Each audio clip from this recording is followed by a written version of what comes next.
Үшінші, соглашение о конфиденциальности.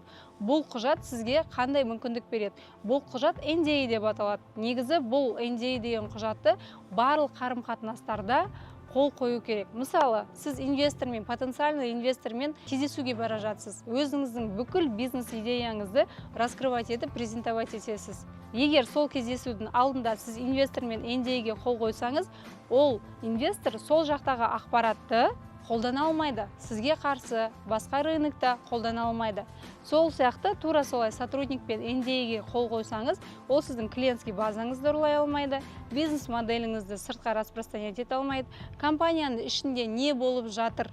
Компанияның ішінде өзінің определенный коммерческий тайналарын, сізде рентабельность қандай, сотрудниктардың қарым-қатынасы қандай, сіз қайдан тауарды алып келіп, қанша маржа көресіз, сондай коммерческий тайнаның бәрін қорғайтын документ ол соглашение о конфиденциальности. То есть сіздің құпия ақпаратыңызды толықтай сақтайтын құжат болып табылады.